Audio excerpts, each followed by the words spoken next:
monthly market update for May 2025. I am here today with my very dear friend, Cheryl, New American Funding. And Mary with Bartos Group of Premiere Plus. We're going to jump right into it, Cheryl. You know, what's on everybody's mind today is home prices. Mm-hmm. What the heck is happening with home prices? So Clever Real Estate had a comment for nationwide what was going on. So go ahead. Yes. So nationwide, 70% of Americans are concerned about a potential housing market crash in 2025. And you and I have been talking about that actually for years, right? 23, 24, 25. People are worried about it, but it has not occurred. That's right. We've leveled off. We were crazy high, and now we've leveled off. No big deal. And they went on to continue to say 32% of those who planned a major purchase this year say they're now delaying it, including 1 in 4 who plan to buy a home and 1 in 8 who plan to sell a home. Yeah. So pushing off their plans because they're afraid it's going to crash. They're concerned. But if I was afraid it was going to crash and I was selling, wouldn't I want to sell before the crash comes in? Well, and this doesn't say if the crash was why they're delaying in this particular instance. Maybe it's just some uncertainty out there. Okay, so the uncertainty for sure. So what is Business Insider saying? Though many Americans believe the housing market is at risk of crashing, economists who study housing market conditions generally do not expect a crash in 2025 or beyond unless the economic outlook changes. So, you know, nothing that we're doing right now is going to cause this. Correct. And quite honestly, for it to crash, I don't know what would have to happen. It would have to be extreme. There are no leading indicators of it now. Right, exactly. So not to worry when it comes to that. And our friend Mark Fleming from First American said, he says there's generally not enough supply. There are more people than housing inventory. So it's Econ 101.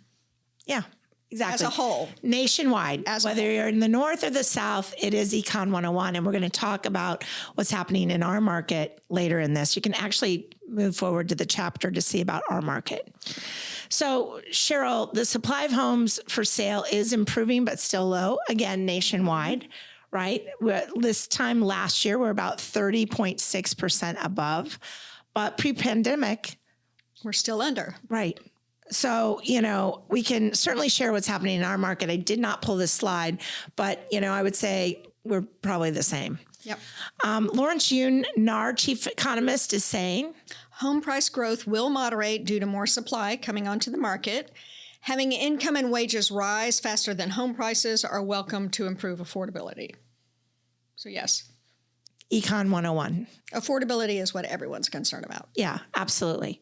Now, it's interesting because this is home price growth is moderating. It's a popular word today that we're going to say a few times. And I can even say it one time, moderating. Back in February of 24, when you looked back a year, home price growth was 7% across the nation. And now February 25, which is our latest data, it's still positive, but it's 3.9%. Hey, if I could get that on my bank account to get a 3.9% return year over year. Right. And that 3.9 actually is piling on to the 7% that you had the year prior. So it is compounding. Which is awesome. That is awesome. So it's still, dirt is still a good place to put your money. Yes. So what did Freddie Mac say? We expect the pace of house price appreciation to moderate from the levels as seen in 2024 while still maintaining a positive trajectory. Positive is up. Yep. So we're getting it from all the analysts that we're moderate, it's still going up or flat. All is good. But the big question and near to dear your heart is mortgage rates. Yes. So what the heck is going on? So Mortgage News Daily says stability in March and volatility in April. I would say yes in April and still in May. There's some volatility. The rates are bouncing around because of the uncertainty. The rates are uncertain, and we can't exactly predict them. This graph has us at 6.85, something like that. 2 days ago, it was 7.01% in the state of Florida. So those rates are going to be a little bit volatile. They're going to go up and down a little bit, but 7% is the 40-year average. So although this seems dramatic from the last 4 years ago, right, this is the 40-year average. And there are some of us who can remember the 2% and the 18%. Yeah, thank God we're not going back to 18. Correct. That was painful. So what is Jerome Powell saying to that point from Chair of the Federal Reserve? As that great Chicagoan Ferris Bueller once noted, life moves pretty fast. For the time being, we are well positioned to wait for greater clarity. And I think what he's saying is we're on a pause. The indicators are we're going to hang right here. We're going to hang at these approximate interest rates and moderate and pause for a little bit. Which is not bad. I mean, it wouldn't cause you to stop buying or selling based on moderation. Correct. The fear causes us to stop buying and selling because there's uncertainty. Right. But all the analysts, all of them are saying, hey, we're at moderate. And the fear is unfounded. Yeah, exactly. So I don't know. Inflation, our favorite word. So inflation is easing but remains elevated. You can see there it's at 2.6%. Their target rate is always 2%. And it has come down. You can see where it was higher in 22 and 23. But it's still not quite where they want it to be. And, you know, why we talk about inflation is because it does not directly impact the Fed and their interest rates, but it does influence. Yes, we have to remember that interest rates are determined by many factors, and inflation, recession, jobs, bonds, they all go into it. Right. And what the Fed is always trying to do is find the balance. Yeah, that's perfect, which leads us into unemployment. And here you go. So you see we're currently at 4.2%. Unemployment rate. It was unchanged in April. We're basically fully employed, which is a good thing. Right. So that's a balance between where we are with the inflation rate, and more or less unemployment and more or less inflation will cause the Fed to make an adjustment. Yeah. So we're really glad that most people are employed. If you're not, we feel for you. But, you know, at the end of the day, it should not affect what's happening in an interest rate. So we've got inflation that's pretty low. We've got unemployment that's really low. At some point, we're either going to stay stable, which is what we've been doing, or get a reduction. Or there will be a change. Right. Yeah. Now, you know, this we've had a lot of debate on. Yes. So it says expect 3 or 4 federal fund rate cuts this year. And I think this was dated as of May 2nd. Mm-hmm. We expected 3 to 4 last year. We expected 3 to 4 in 2023. We never got all of those rate cuts. We are now predicting maybe 1 at the end of the year. So again, as they search for balance, we can make these predictions, but we just really don't know.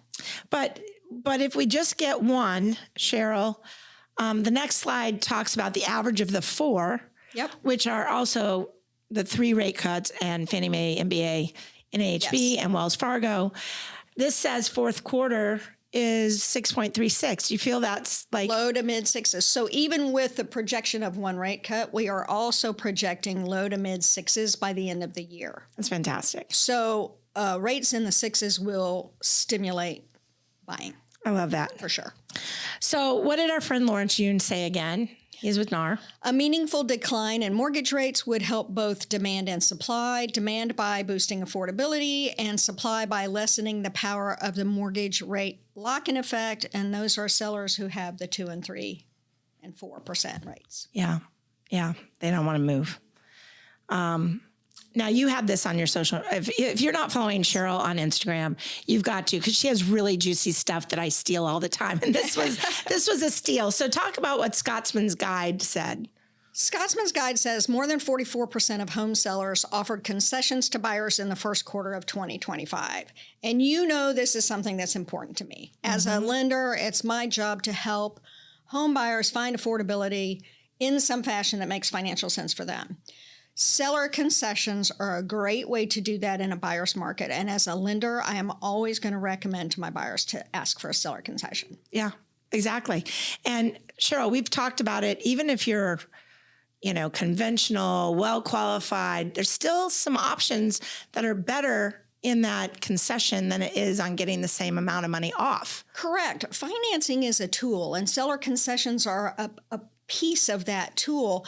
And the way to look at it is if you're negotiating off the top, which everyone thinks based on our belief in negotiating on a purchase price, Yep. right?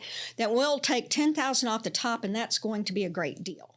But $10,000 from a lending perspective, we're going to divide that amount over 360 months because it's a 30-year loan typically, and your savings is pennies. But if you take that same $10,000 and get it in a seller concession, I might be able to buy your rate down by a half a point. Well, And that's a half a point is a lot on a $300,000 loan. yeah. It might change the rate by $100 or more, depending on the conditions. So it's something to look at because cash in hand to change your rate is much more valuable than cash off the top. Yeah, because you're going to mortgage that out. So, Yeah. you know, I want to make a public service announcement at this moment. If you're thinking about this, you want to talk to a knowledgeable lender that's working with a knowledgeable professionals on both sides, realtor, so that you can write the best offer to one, get it accepted. But these subtleties you have to do when you're writing the offer. You can't go back and go, oh, wow. So you want to talk to that lender in advance. Yep. Make sure you understand what would be best. Cheryl advises all the time so that now when I go to write the offer, we've got a plan. Correct. And you need to remember that this isn't just about being a first-time home buyer. You can ask for seller concessions if you're an investor, if you're buying a second home, if you're buying a first home, any of the above. Seller concessions might be a tool to make that home affordable for you because we're all seeing affordability in a different way. We're all on different points in our lifetime of affordability. Yeah. And that always helps affordability, regardless of who you are. That's right. And whether that might be even just money to be brought at close. I mean, we were talking it just to lessens your closing costs. Yeah, we were talking to a client that, you know, where they were going to get concessions was for, you know, a specialty type of loan. Right, that has additional closing costs. Yeah, so maybe you don't need the rate to be lowered. Maybe you have the down payment, but maybe you'd like to offset some closing costs. Yeah. Because you're escrowing, or there's a multitude of reasons to use a concession and many ways to create that concession and use it. We could temporarily buy down your rate for 2 years and help a first-time buyer feel less payment shock walking in the door with their first home because their payment is 2% lower for the year one. Yeah, that's Just amazing. so many ways. That's amazing. So public service announcement, you heard it, just rewind it, re-listen to it. It's a good one. It's juicy. Lawrence, what's he saying? Even in an economic recession, generally home sales can rise if the mortgage rate declines. And Cheryl, I know we have talked about this particular slide a million times, but in the last 6 recessions, 6 of them, prices only fell twice. And let's face it, in the Great Recession of 2008, of course, it fell. Now, people are always asking me, you know, hey, what's going on in your market in Southwest Florida? And I took that same slide that we had in the last 6 recessions, but I didn't have data. I only went back to 82. And Cheryl, this particular slide, the gray vertical bars are when the recessions were. And you can see that we either stabilized, you know, maybe tick down just for like a month, but not for the year.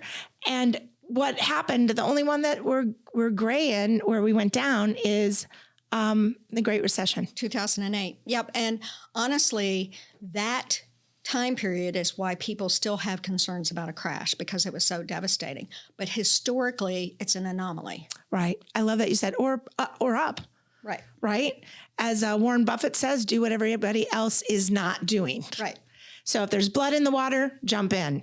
The gunfight may not be over, but as my financial planner said, but jump in. I love to talk about this with my owners that have listed their homes. I like to talk about, you know, months of inventory because they're looking at it for, okay, how am I going to get my home sold? Right. And so there's some stats that I want to share with you, Cheryl. We're as low as months of inventory in Cape Coral for 8.6 months and as high as Marco Island in 12 months. Now, all of these are up from a year ago. Right. right? So there is a ton of inventory, which we are a sand state versus a snow state. If you're coming from a snow state and you're like, well, I'm going to get my house sold on the open house weekend and blah, blah, blah. Yeah, you may. And that would be awesome because you're in your prime right now. Right. We're coming into our summer months. We have more inventory. That will change. It always does. But we're in the sand states, right? So it's just our inventory went up 4 times. Right. So we have to get aggressive with pricing, get it sold. That's something different and new.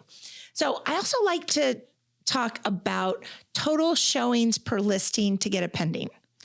And you will see, Cheryl, that these go from all the way from Fort Myers at 6 all the way up. The highest one is Cape Coral. That is number of showings to get a pending. Mm-hmm. But if you flip that onto the other side of this chart, these are showings per listing per month. And you'll see that 3 of them are under 3 showings per month. Right. And the last one is at 4. So roughly. If you're only getting 3 showings a month and it takes 9 to sell a place, right, then that's 3 months. That's right. And if your agent isn't and you've got it listed, whatever, you want to understand this because I talked to all of my owners about this because like I have a conversation I had yesterday, Cheryl, and they've had 9 showings. That's mm-hmm. pretty good. Mm-hmm. We should have a pending by now. Right. Except that our price isn't there. So this helps the picture of what your agent should be looking at to help you with pricing to know how the market is responding to your home. Right. And those seller expectations are key and setting them appropriately when listing, because at the end of the day, sellers are also buyers.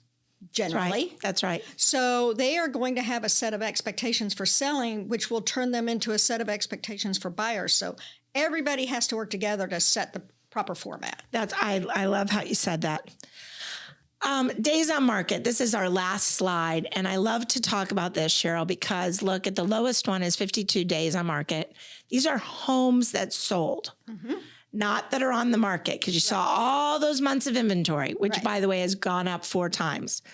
But if that is priced right, and there's something unique about the house, it's going to sell in roughly the highest one is 66 days on Marco Island. Yeah. 2 months. But if you haven't sold in 2 months, you got a price issue. You're not thinking outside the box for some other things. That's the thing that we want to set aside for this time that we have together, because in order to buy, you have to have something to buy, which is a home to buy.